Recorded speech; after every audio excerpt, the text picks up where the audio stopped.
پہلے آگے ہے ایک معاملہ خاندانی آئلی قوانین میں. بسم اللہ الرحمن الرحیم. قد سمع اللہ قول التی تجادلک فی زوجہا. یہ زہار ایک کہلاتا ہے شریعت کی روح سے، اور عرب میں یہ رواج تھا. ایک تو طلاق ہوتی ہے، شوہر نے بیوی کو طلاق دی. اب طلاق کی مختلف قسمیں ہوں گی، وہاں ہم بھی پڑھ چکے ہیں کون کون سی قسمیں ہیں. طلاق رجعی ہے، طلاق بائن ہے، طلاق مغلظ ہے، وغیرہ وغیرہ. ایک اور ان کے ہاں اس کے پیرلل ایک چیز تھی بالکل. بہت غصے میں آیا شوہر کہ تم تو میرے لیے میری ماں کی طرح ہو، بس ختم. اب قیامت تک وہ اس کے لیے حلال نہیں ہو سکتی، وہ اس کے لیے حلالہ بھی کوئی نہیں. طلاق مغلظ کے لیے تو پھر بھی کوئی حلالہ ہے، اس کے لیے حلالہ بھی نہیں تھا. یا کہہ دیا ماں کی پیٹھ کی طرح ہو، ماں کے جسم کے کسی حصے سے تشبیہ دے دی. اب تو تم میرے لیے تو میری ماں کے فلاں چیز کی طرح ہو، گویا کہ اب میں تمہارے ساتھ کوئی تعلق نہیں رکھ سکتا. مستقل جدائی ہو گئی، اس کو زہار کہتے ہیں. یہ واقعہ پیش آ گیا. صحابہ میں سے ایک صاحب تھے اوس بن ثابت، انہوں نے اپنی بیوی خولہ بنت ثعلبہ کے ساتھ زہار کیا. بچے تھے چھوٹے چھوٹے. وہ آئی روتی پیٹتی حضور کے پاس کہ حضور یہ کر دیا اوس نے، میں کیا کروں گی؟ اب یہ میرے چھوٹے چھوٹے بچے ہیں، یہ رل جائیں گے. حضور نے کہا میرے پاس تو کوئی ابھی قرآن میں کوئی حکم نہیں آیا ہے، میں کیا بتاؤں تمہیں؟ جب تک کہ قرآن کی طرف سے وحی نہ آئے میں کچھ نہیں بتا سکتا. وہ چیخ رہی ہے. حضور سوچئے تو صحیح میں کروں کیا، کہاں جاؤں، ان بچوں کو لے کر کہاں جاؤں میں؟ یہ ہلاک ہو جائیں گے بچے. اور پھر کبھی کہے اے اللہ بھیج جلدی سے کوئی میرے لیے راستہ بھیج. اس کیفیت میں پھر یہ وحی نازل ہوئی. قد سمع اللہ قول التی تجادلک فی زوجہا. اللہ نے سن لی ہے اس عورت کی بات جو اے نبی آپ سے جھگڑ رہی ہے اپنے شوہر کے بارے میں. وتشتکی الی اللہ، اور اسی میں وہ اللہ سے فریاد بھی کر رہی ہے کہ اللہ میرے لیے راستہ پیدا کر. واللہ یسمع تحاورکما، اور اللہ سن رہا تھا اے نبی آپ کے اور اس کے مابین جو گفتگو ہو رہی تھی، جو کنورسیشن ہو رہی تھی. واللہ یسمع تحاورکما ان اللہ سمیع بصیر. اللہ سمیع ہے، سب کچھ سننے والا، بصیر ہے، سب کچھ دیکھنے والا. لہذا اب اس خولہ بنت ثعلبہ کی اس فریاد پر اللہ تعالیٰ کی طرف سے جو رحمت کا دریا جوش میں آیا، مستقل قانون کی حیثیت سے قانون شریعت میں یہ چیز شامل کر دی گئی. الذین یظاہرون منکم من نسائہم. اے مسلمانوں تم میں سے جو لوگ اپنی بیویوں کو اپنی ماں کہہ بیٹھے، ماں ہن امہاتہم، وہ ان کی مائیں تو نہیں بن جاتی کہہ دینے سے. جیسے کسی کو بیٹا کہنے سے بیٹا تو نہیں بن جائے گا، وہ منہ بولے بیٹے کی کوئی حیثیت نہیں. اسی طرح یہ ماں کہہ دینا اس سے کوئی معنی نہیں. ان امہاتہم الا اللہ ولدنہم، ان کی مائیں تو وہی ہیں جنہوں نے انہیں جنا ہے. وانہم لیقولون منکرا من القول والزورا، یقیناً جو بات کہہ رہے ہیں وہ جھوٹی ہے اور بہت ناپسندیدہ بات ہے.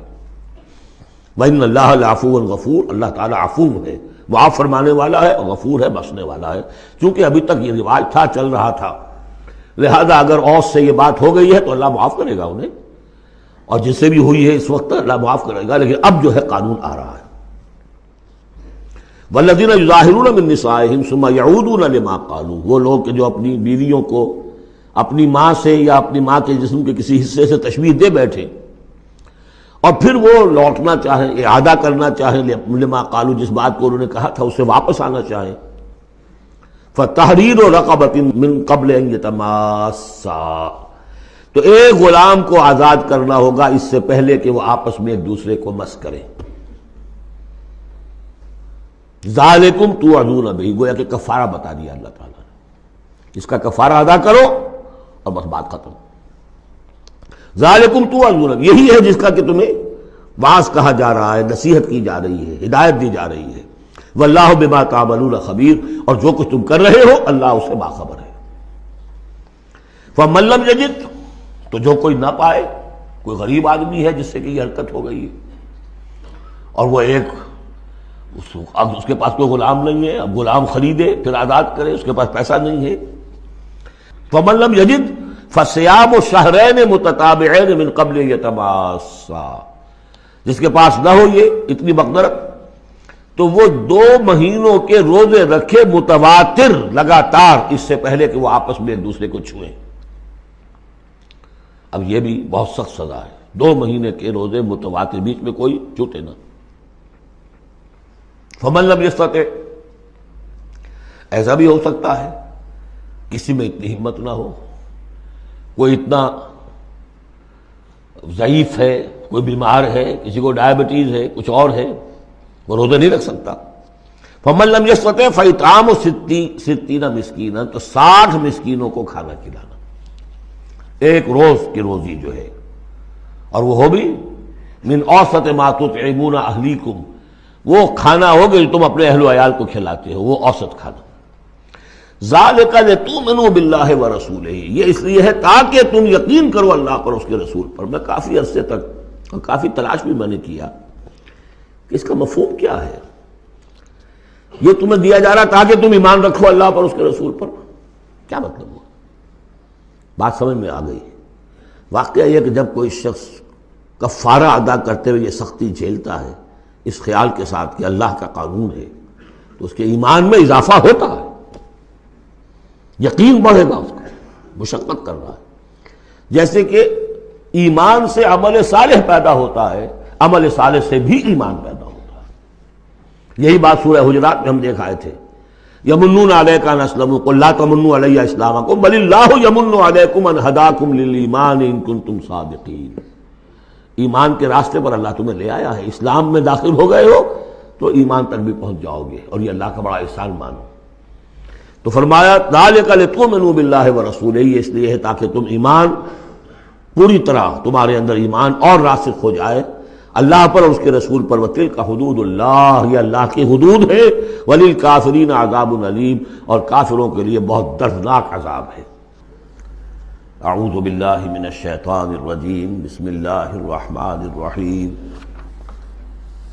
ان الذين يحادون الله ورسوله كبتوا كما كبت الذين من قبلهم وقد انزلنا آیات بینات وللکافرین عذاب مہین۔ صدق اللہ العظیم۔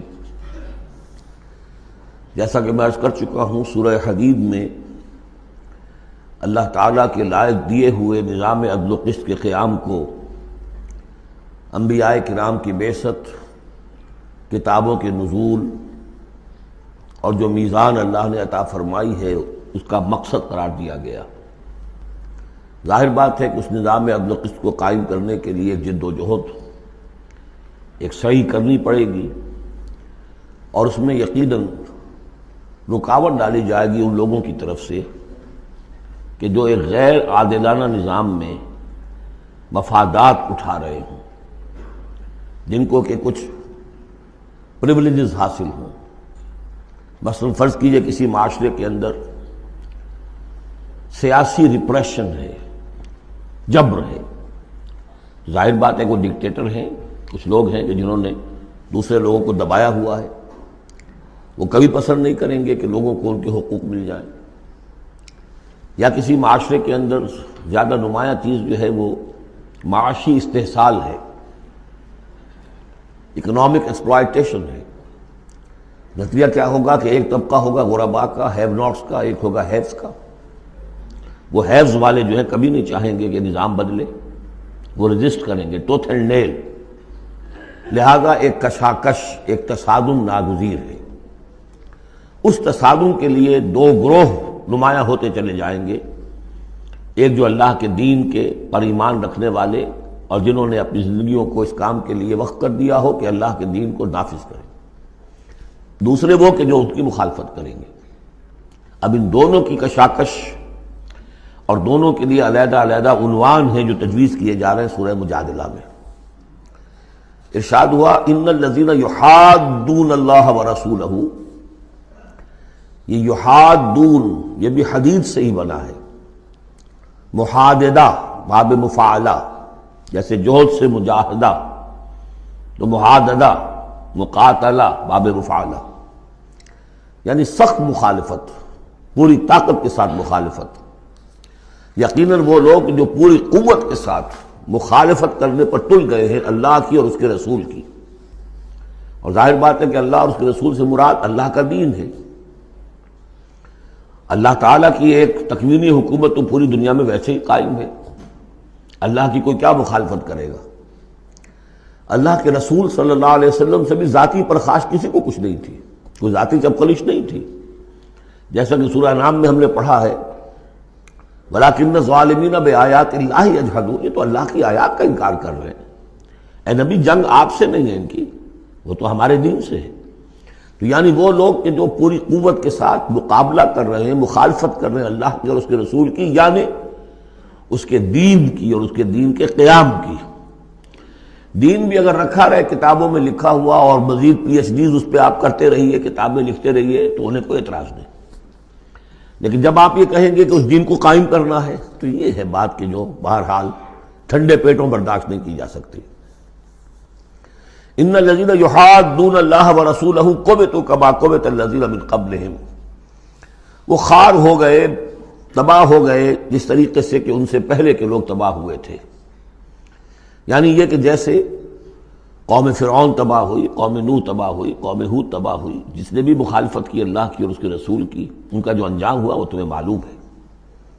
وَقَدْ أَنزَلْنَا آيَاتٍ بَيِّنَاتٍ، اور ہم اتار چکے ہیں روشن آیات، یعنی مکی صورتوں میں یہ سارے واقعات آ چکے ہیں۔ بڑی بڑی قومیں جو تم سے کہیں بڑھ کر، اے قریش اور اے عرب کے مشرکو، تم سے کہیں بڑھ کر زیادہ طاقتور تھے، ان کو ہم نے ہلاک کیا۔ وَلِلْكَافِرِينَ عَذَابٌ مُّهِينٌ، یہ تو دنیاوی عذاب تھا جو ان پر آیا، ابھی ان کے لیے عذاب مہین جو ہے ذلت والا عذاب آخرت کے اندر ہے۔ یوم یبعثہم اللہ جمیعا فینبئہم بما عملوا، جس دن کہ اللہ تعالیٰ ان سب کو اٹھائے گا بعث بعد الموت، اور پھر انہیں جتلا دے گا جو انہوں نے عمل کیے تھے۔ احصاہ اللہ ونسوہ، اللہ نے تو ان کو محفوظ رکھا ہوا تھا، ان کا ریکارڈ تھا، ایک ایک عمل ان کا جو ہے وہاں پر موجود تھا۔ وَنَسُوا، وہ بھول بھی چکے تھے کہ انہوں نے کیا کیا زیادتیاں کی ہیں، کیا کیا حرام خوریاں کی ہیں، وہ تو بھول چکے تھے۔ وَاللَّهُ عَلَىٰ كُلِّ شَيْءٍ شَهِيدٌ، اور اللہ تعالیٰ تو ہر چیز پر گواہ ہے، خود نگران ہے۔